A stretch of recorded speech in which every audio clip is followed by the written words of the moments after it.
Hi, welcome to the Feather Nest.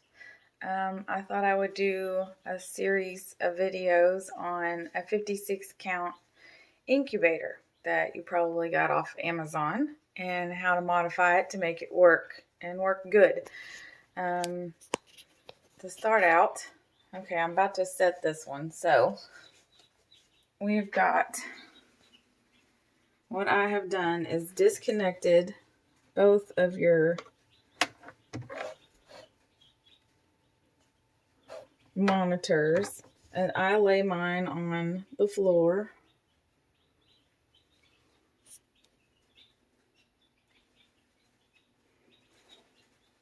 You're also gonna want some shelf liner. This is the squishy shelf liner. It's not sticky. You can cut it to size. I wash it after every hatch. It will keep your chicks from falling through the grooves. There are, in this incubator, here, let me see if I can show you. There are holes that they will fall through. This will keep that from happening. 1 second and I'll put it in place. Okay, so it's all the way in place. I tuck it down in the edges, but it keeps the babies from going through. The monitors, I lay them. It won't let me show you. They are just laid one on either side. It gives a better reading than having it attached to the wall where they come. Okay, next up, we're going to put the turners in. 1 second. Okay, I've put the turners in and connected the little wire, and I just tuck it in over here. You're going to want some thermometers. Make sure that they are accurate. I bought a pack of 4, only 2 of them, after even replacing batteries, was accurate. I will set them in between the eggs or just in the grooves to make sure everybody's on the same page.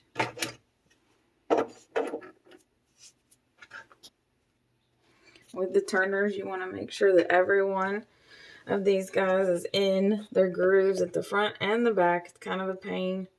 And I know you probably bought it for the lights, and those are also pretty much useless. They don't do much of anything. They light it up on the wrong end of the egg. So next, we are going to put the eggs in.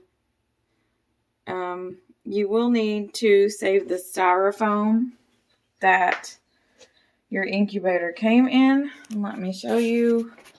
So here's the bottom part, the whole bottom that it came in. And I cut it here, right past the cord. Cut it here. And all the way, I just ran it across and both sides. It helps to keep all the heat and the moisture in, keeps it more accurate, or it goes off all the time. I also have the top part cut in half, halfway down. I'm sorry, this video is terrible. The front part has got the notch out of it for the control. And I'll put all this together and show you the complete thing in a minute. But you will need to keep the packing styrofoam. Okay. 1 second and we'll get to the next part. Okay, so next we're going to turn it on, let it run for 24 hours before we put any eggs in it. Make sure it gets all up to temperature. It's going to beep a lot. It hates everything. You can push any button to make it hush.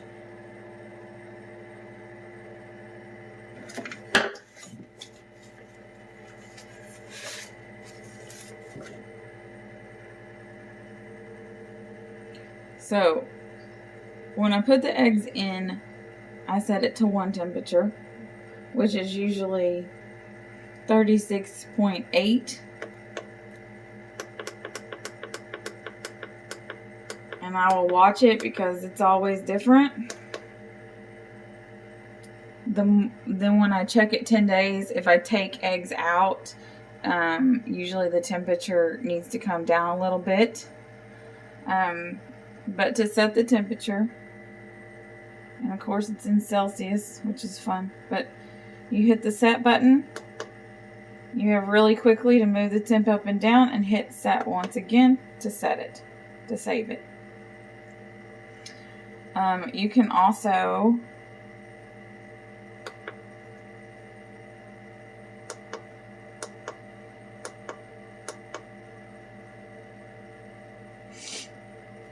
give me 1 second.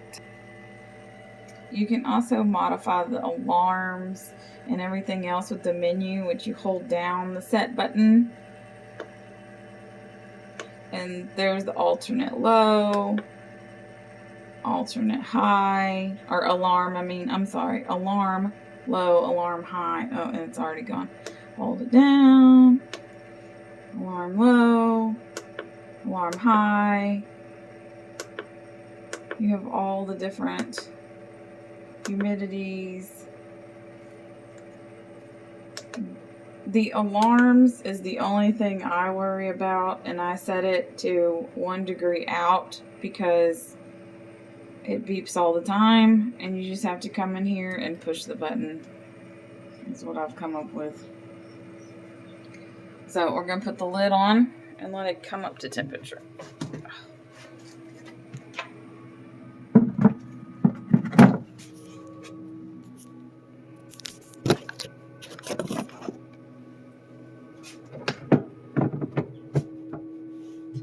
Okay, the lid is on, which is already hard enough itself because it's flimsy and has cracks, but make sure it's on. Then your back piece.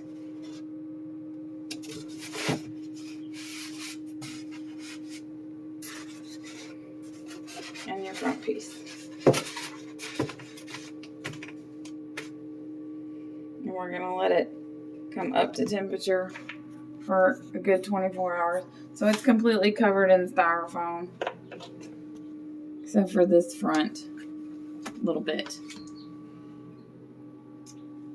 I'm in East Texas here. I don't put any water in it to begin with. I'll put a little bit, maybe 1/4 of a cup around the bottom when I set them to hatch at the end, but on lockdown, other than that, I don't put any water in. We're humid enough. But that's how you're going to set it up. Please feel free to message me. I'm terrible at videos. Stay tuned for part 2 and part 3. Part 2, I'm going to put the eggs in and do a couple little tips there, and then I'll do a part 3 where I set them for lockdown. There's a couple of important things there as well. All right, happy hatching.